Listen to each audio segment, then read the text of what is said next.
Hello प्यारे बच्चों, हमने लास्ट अपनी वीडियो में जो किया था वो था Hooke's law. Hooke's law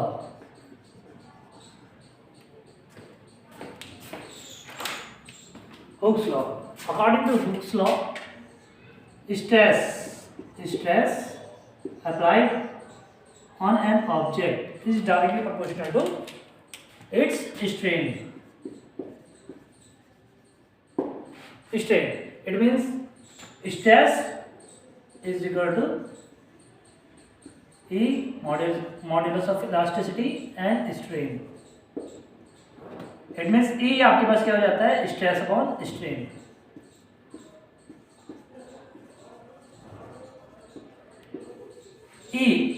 E आपके पास होता है कोफिशिएंट ऑफ इलास्टिसिटी और मॉड्यूलस ऑफ इलास्टिसिटी। ई को बोलते हैं modulus of elasticity,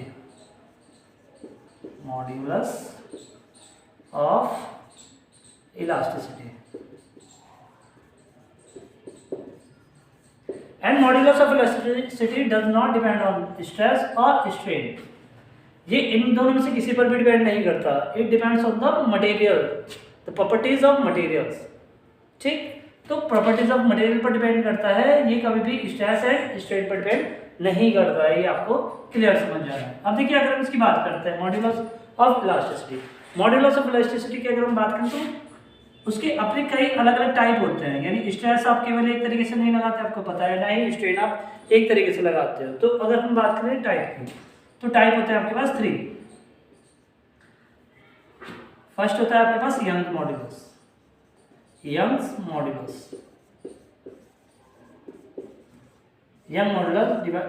defined by Y। Second bulk modulus divided by B and modulus of rigidity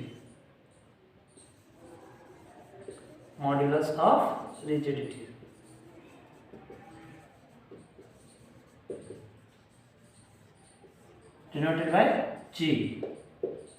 ठीक, देखिए हमने लास्ट टाइम किया था हुक्स लॉ। तो हुक्स लॉ की अगर हम बात करें तो क्या होता है, वो stress is directly proportional, stress applied on an object is directly proportional to strain within the elastic limit. अगर हम इलास्टिक लिमिट के अंदर किसी भी ऑब्जेक्ट पर स्ट्रेस अप्लाई करते हैं तो स्ट्रेस इज डायरेक्टली प्रोपोर्शनल हो जाता है स्ट्रेन के, यानी stress is equal to E into strain. E जो होता है वो आपके पास होता है मॉड्यूलस ऑफ इलास्टिसिटी के कुछ टाइप्स होते हैं जो हमें आज करनी है। तो वो है Young modulus, bulk modulus and modulus of rigidity. ठीक, अब इनको वन बाय वन इनको डिफाइन करते हैं। ठीक है, क्लियर। चलिए स्टार्टिंग करते हैं सबसे पहले यंग मॉड्यूलस से।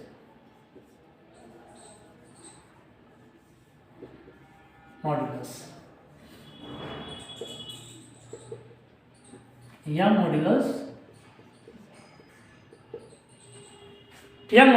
Suppose you have a wire, stretchable wire of length L length का एक आपके पास वायर, ठीक है, स्ट्रेचेबल है, cross sectional area is A and it is fixed at an end. एक एंड पे पूरी तरीके से फिक्स है। ठीक है, यानी अब हम क्या करते हैं, as we apply a force, अब हम यहाँ पर एक फोर्स अप्लाई कर देते हैं और जैसे ही फोर्स अप्लाई किया जाता है, as the force is applied a delta L change occur. इसमें एक चेंज होता है डेल्टा L, यानी लेंथ क्या हो जाएगी, इंक्रीज हो जाएगी। तो लेंथ यहाँ पर इंक्रीज हो रही है, यानी L से डेल्टा L यहाँ पर लेंथ हो गई। हमने अगर फोर्स अप्लाई किया है F, ठीक है, यानी हमने एक स्ट्रेस अप्लाई किया है किस पर, एक फोर्स अप्लाई किया है किस पर, क्रॉस सेक्शनल एरिया पर। तो इसकी वजह से क्या होगा, यहाँ पर थोड़ा चेंज हो जाएगा, यानी delta L will be converted to L plus delta L। तो सबसे पहले हमने क्या किया, यहाँ पर कुछ ना कुछ, जैसे ही हमने स्ट्रेस अप्लाई किया तो नॉर्मल स्ट्रेस इस पर लगा है। तो नॉर्मल स्ट्रेस क्या है इस पर, नॉर्मल स्ट्रेस हमने फाइंड किया। Normal stress F is equal to कितना हो जाएगा, normal stress is equal to आपके पास हो जाएगा force upon area. Normal stress क्या हो जाएगा, जो फोर्स आपने अप्लाई किया अपॉन जो एरिया आपके पास है, यानी नॉर्मल स्ट्रेस हो जाएगा आपके पास F अपॉन ए, ये हो जाएगा आपके पास normal stress. Normal stress. And अगर हम इसकी बात करें स्ट्रेन, इसमें कुछ चेंज आया है, there is a change of delta L, तो अगर यहाँ पर चेंज आया है तो यहाँ पर एक स्ट्रेन हुआ है, तो यहाँ पर एक लॉन्गिट्यूडनल स्ट्रेन हुआ है।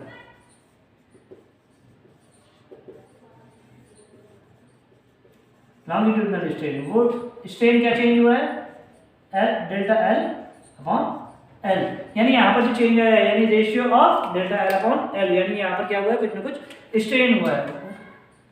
अगर हम यंग मॉड्यूलस की बात करें तो यंग मॉड्यूलस क्या होता है, Young modulus is equal to normal stress to the longitudinal strain.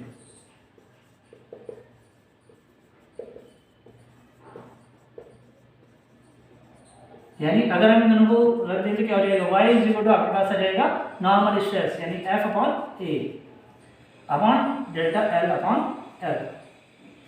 अगर हम इन दोनों को चेंज कर दें तो क्या हो जाएगा, F यहाँ से ये ऊपर जाएगा L अपॉन यहाँ ही नीचे आ जाएगा L अपॉन डेल्टा एल, यानी ये आपके पास हो सकता है Young modulus. And area, area of cross section as we can say कि यहाँ पर अगर हम एरिया की बात करें तो एरिया क्या हो सकता है, यहाँ पर एरिया हो सकता है पाई आर स्क्वायर, क्योंकि वो सर्किल फॉर्म में है। अगर इसकी रेडियस आर हो तो if the radius of the wire is R then इसका एरिया क्या हो जाएगा, पाई आर स्क्वायर। तो we can write as F into L upon pi R square into delta L, ये आपके पास रहेगा। ठीक, वाई। अगर हम इसकी यूनिट की बात करें तो यूनिट क्या होती है, अगर हम इसको देखें तो इसकी कुछ ना कुछ यूनिट भी होती है। अगर हम इसकी यूनिट की बात करें तो यूनिट क्या हो जाएगी आपके पास, तो यूनिट हो जाएगी इसकी, unit is equal to, unit हो जाएगी इसकी F upon pi R square. देखिए एल अपॉन एल यानी यहाँ से मीटर अपॉन मीटर, तो मीटर अपॉन मीटर तो यहाँ से डिवाइड हो जाएगा। एफ फोर्स की होती है न्यूटन अपॉन इसकी होती है मीटर स्क्वायर, तो ये हो जाएगी न्यूटन मीटर स्क्वायर, ये इसकी यूनिट हो जाएगी। अगर आप इसमें डायमेंशन फार्मूला निकालना चाहे तो डायमेंशन फार्मूला आपके पास क्या हो जाएगा, फोर्स का क्या होता है, देखिए एल अपॉन एल, एल से एल यानी एल से एल लेंथ का तो कट जाएगा, डिवाइड हो जाएगा। एंड एफ की अगर हम बात करें तो एफ का होता है एम एल टी माइनस 2 और इसका होता है पाई एम स्क्वायर एल स्क्वायर। तो कितना हो जाएगा अगर इसको दोनों को देखें तो M L minus 1 T minus 2, ये हो जाएगा आपके पास इसका डायमेंशन फार्मूला। तो dimension formula for all modulus, सभी का मॉड्यूलस का जो डायमेंशन फार्मूला होगा वो सबका सेम होगा, इसी वजह से यहाँ से इसको हम बार बार नहीं लिखेंगे। यहाँ पर यूनिट और dimension formula will be same for all the modulus. ठीक है, तो यहाँ तक यंग मॉड्यूलस हो जाता है। तो यहाँ पर बल्क मॉड्यूलस की बात करते हैं, bulk modulus. Bulk modulus, suppose देखिए बल्क मॉड्यूलस में आपके पास सपोज आपके पास एक बल्क मॉड्यूलस 20 से रिप्रेजेंट होता है, यानी अगर सपोज कीजिए आपके पास कोई बॉल वगैरह है and it has a volume v, इसका वॉल्यूम v1 समझ लीजिए, v1 है, ठीक है। And you applied a normal force on it,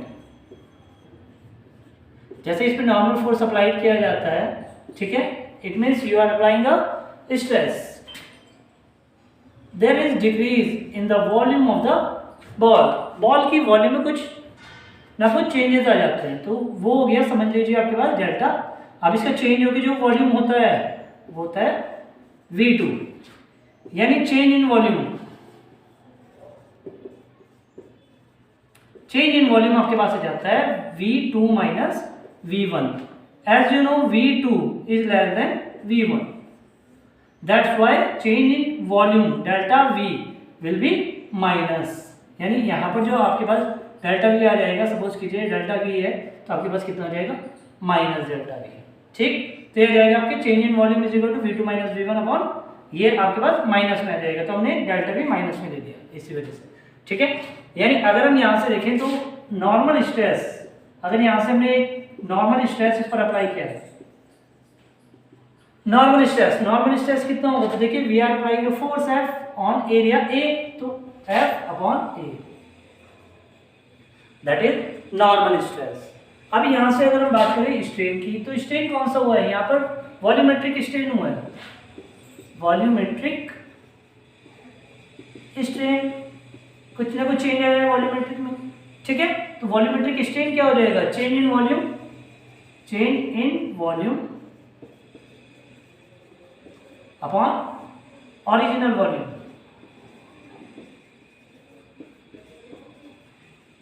यानी कितना हो जाएगा, चेंज इन वॉल्यूम मतलब माइनस v अपॉन और ओरिजिनल वॉल्यूम जो कि पहले था v1, ठीक।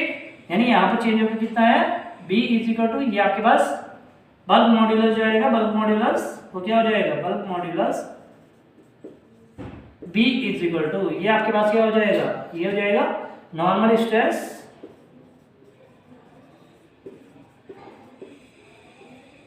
Upon volumetric strain.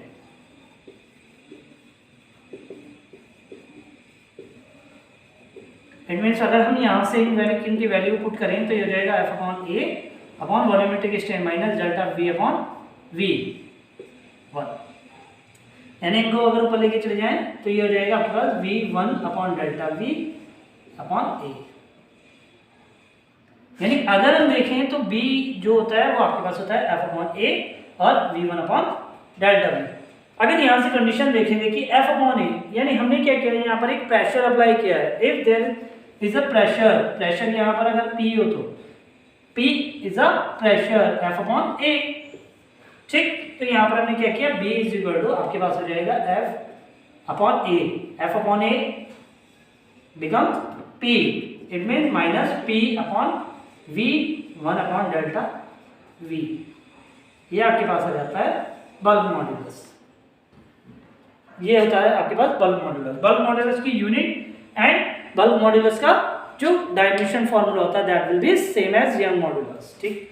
तो यहाँ से बल्क मॉड्यूलस, अगर आप चाहो तो बल्क मॉड्यूलस की यूनिट लिख सकते हो, यूनिट वही आएगी जो उसमें आई थी, न्यूटन पर मीटर स्क्वायर, ठीक। और यहाँ से इसको पास्कल भी कहते हैं, पास्कल, तो इसको हम पास्कल भी बोल सकते हैं, ठीक है। नेक्स्ट, अब देखिए इसका इन्वर्स, अगर हम यहाँ से इन्वर्स की बात करें, इसका जस्ट अपोजिट अगर हो जाए तो उसको बोलते हैं कंप्रेसिबिलिटी, वो इसके अंदर ही है, इसका ये पार्ट है टू फर्स्ट, कंप्रेसिबिलिटी, कंप्रेसिबिलिटी के, हम इसको के से डिनोट करते हैं कंप्रेसिबिलिटी, यानी कंप्रेसिबिलिटी क्या होती है, रेसिप्रोकल ऑफ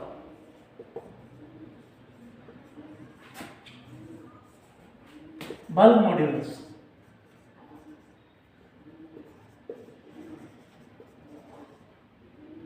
मॉड्यूलस बी, यानी बी की बल्क मॉड्यूलस की अगर हम कंप्रेसिबिलिटी देखें तो कंप्रेसिबिलिटी क्या होगी, 1 अपॉन बी, यानी अगर हम चाहे तो इसको जस्ट अपोजिट कर सकते हैं, यानी यहाँ पर क्या हो जाएगा, minus P delta V upon P into V, and the unit will be inverse, यानी यूनिट की अगर हम बात करते हैं यूनिट क्या हो जाएगी, यूनिट हो जाएगी यहाँ से न्यूटन पर मीटर स्क्वायर से मीटर स्क्वायर और न्यूटन इनवर्स, ठीक। यहाँ पर पास्कल का जस्ट अपोजिट, डायमेंशन फॉर्मूला अगर देखें डायमेंशंस, तो डायमेंशंस भी चेंज हो जाते हैं, डायमेंशंस इज इक्वल टू कितना हो जाएगा इसका, यहाँ से आपके पास डायमेंशंस जो होंगी वो होंगी, इसके जस्ट इनवर्स कर देना, जो भी बी की निकलेगी तो बी की जो होंगी जस्ट उसकी इनवर्स, तो बी की कितनी आई थी आपके पास, m -1 l +1 एंड t -2 की जगह पर यहाँ पर हो जाएगा +2, ठीक। यानी अगर आप निकालना चाहो तो निकाल भी सकते हो, यानी अगर हमने यंग मॉड्यूलस कैसे निकाला था बिल्कुल वैसे ही निकाल सकते हैं, यानी पास्कल प्रेशर की F m l t -2, हम अगर चेक करना चाहें तो इस तरीके से भी चेक कर सकते हैं अपॉन l स्क्वायर, तो ये हो जाएगी m l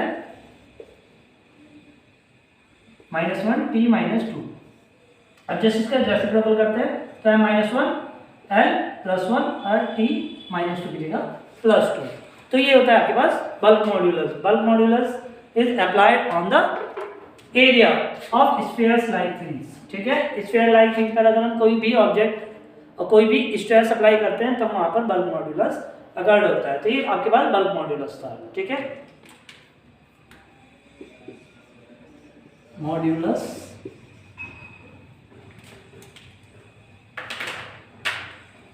of rigidity, modulus of rigidity is denoted by G, ये जी से रिप्रेजेंट किया जाता है, ठीक है। यानी सपोज कीजिए, suppose we have jelly like thing, और सबसे अच्छा एग्जांपल होता है आपकी बुक। अगर आप किसी बुक को देखो तो बुक को हमने क्या किया, बुक को हमने, a book is kept on the table and we apply a tangential force, आपने tangential force अप्लाई किया, तो देखिए यहां से इसका जो शेप है विदाउट चेंजिंग वॉल्यूम इसका शेप चेंज हो जाता है, ठीक। इट मीन्स यहां पर अगर इसकी लेंथ l है, परपेंडिकुलर लेंथ इज l, तो there is some displacement in the direction of force, force के डायरेक्शन में डिस्प्लेसमेंट अगर हो जाता है। तो यहां से जो चेंज हुआ है, चेंज इन स्ट्रेन, तो स्ट्रेन में क्या चेंज हुआ है, देखिए परपेंडिकुलर डिस्टेंस अपॉन, ये परपेंडिकुलर डिस्टेंस में कुछ ना कुछ चेंज यहां पर हुआ है, displacement upon perpendicular change distance, तो देखिए यहां से कुछ ना कुछ चेंज हुआ है, यानी यहां पर आपने क्या किया, केवल एंगल में चेंज हुआ है, there is no change in volume but in shape, shape में चेंज हुआ है पर वॉल्यूम में चेंज नहीं हुआ है। तो यहाँ से अगर हम बात करें, ऐसे ही अगर कोई ऑब्जेक्ट लें, आपकी बुक सबसे अच्छा एग्जाम्पल हो सकती है, ठीक है, क्लियर। यहाँ से डेल्टा एल, ये आपकी बुक समझ लीजिए या जेली लाइक थिंग समझ लीजिए। हमने क्या किया, हमने इसके एरिया पर, ये रहा एरिया, इस पर हमने एरिया पर क्या किया, एक टेंजेंशियल फोर्स अप्लाई किया, तो यहाँ से आ जाते हैं। तो देखिए टेंजेंशियल फोर्स हमने अप्लाई किया, तो यहाँ से टेंजेंशियल फोर्स अप्लाई करने की वजह से इस पर स्ट्रेस हुआ है, तो tangential stress,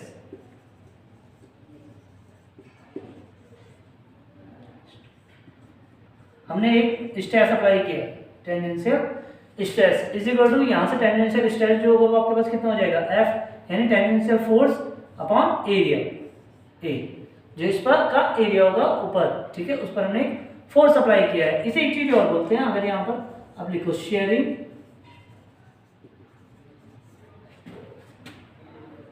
modulus of, modulus,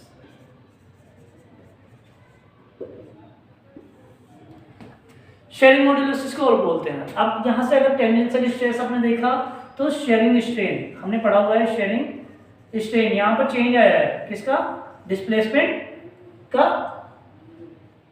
with respect to perpendicular distance, यानी शेयरिंग स्ट्रेस कितना हो जाएगा, shearing stress is equal to delta L, change in length यानी displacement in the direction of force upon perpendicular distance. यानी यहां से अगर हम देखें तो यहां पर हमारे पास हो जाता है shearing strain,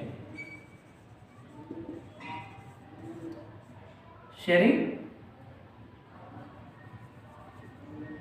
modulus, shearing modulus और modulus of rigidity is equal to कितना हो जाता है आपके पास, ये आपके पास थीटा, इसको हम थीटा से रिप्रेजेंट करते हैं, थीटा इज इक्वल, यानी आपके पास कितना हो सकता है, F upon A upon theta, it means F upon A और थीटा की अगर हम वैल्यू रखें तो ये हो जाएगा डेल्टा एल अपॉन एल, ठीक। यानी ये भी आपके पास क्या हो जाएगा, F L upon A into delta L, ठीक। ये हो जाता है आपके पास शेयरिंग मॉड्यूलस। तो shearing modulus G equal to कितना हो जाएगा, F L upon A into delta L. And the unit, अगर हम यूनिट की बात करें तो यूनिट विल बी सेम, ठीक, as Young modulus and bulk modulus newton per meter square. और डायमेंशंस क्या हो जाएंगे, डायमेंशनल फार्मूला, डायमेंशन फार्मूला हो जाता है आपके पास इसका ml-1 t प्लस -2, ठीक। ये हो जाता है आपके पास क्या, dimensional formula, dimensional formula for modulus of rigidity और शेयरिंग मॉड्यूलस। तो यहाँ तक तीनों मॉड्यूलस की हमने बात की। अब इसके पास बाद आता है वो 11th क्लास के सिलेबस में थोड़ा नहीं है, पॉइजन्स रेशियो। तो पॉइजन्स रेशियो की बात करते हैं, ठीक। पर ये इससे अलग है, यानी फोर्थ, अगर हम इसको फोर्थ बोल रहे हैं, ठीक है, इसको बोलना है पॉइजन्स रेशियो,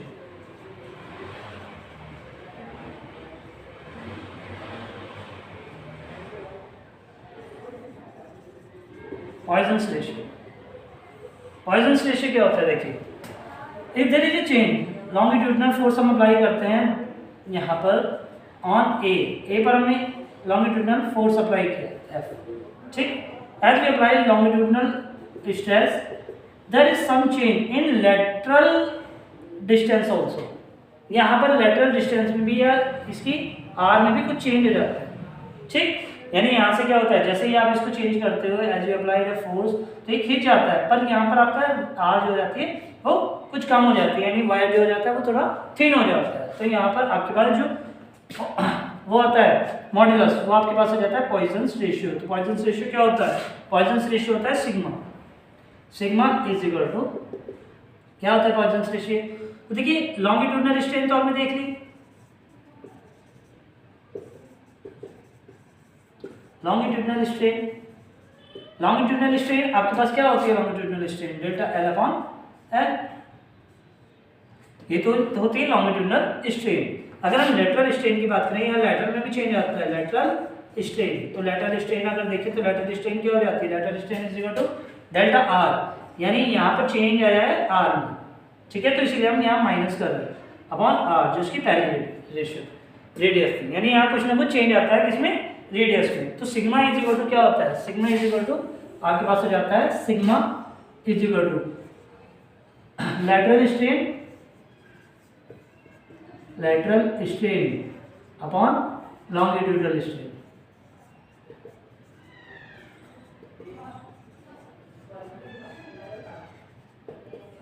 यानी ये आ जाएगा delta R upon R upon delta L upon, ये होता है sigma.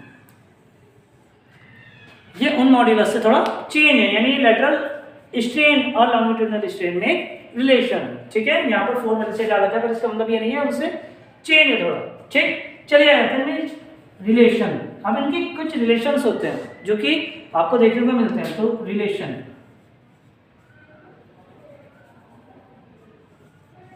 Relation between y d g and sigma, इनके बीच में रिलेशन होता है। तो रिलेशन की अगर हम बात करें तो इनमें सबसे पहला रिलेशन होता है y इज इक्वल, इनके बीच में रिलेशन होता है y is equal to 3b 1 minus 2c, y is equal to 2g 1 plus sigma. Third होता है आपके पास sigma is equal to, sigma is equal to क्या हो जाता है 3b माइनस 2g, और यहां से हो जाता है 6b प्लस 2g। और एक रिलेशन में सबसे ज्यादा इंपॉर्टेंट होता है 1 upon 9 upon y is equal to 1 upon beta b plus 3 upon g। तो ये होते हैं इनके रिलेशंस, ठीक। तो जो हमने मॉड्यूलस पढ़े इनके सबके रिलेशंस, यहाँ से कुछ क्वेश्चंस आ जाते हैं जो नीट में होता है, ठीक है। तो नीट में इनमें से इंपॉर्टेंट यहाँ से पूछ लिया जाता है, नीट पीजीटी के एग्जाम्स में यहाँ से आ जाता है, ठीक है, क्वेश्चन। तो इसीलिए मैंने यहाँ से इनके रिलेशन भी आपको ड्राइव करके दिखा दिए। तो यहाँ पर ये रिलेशंस होते हैं इनके बीच में, ठीक है। चलिए आ जाते हैं नेक्स्ट।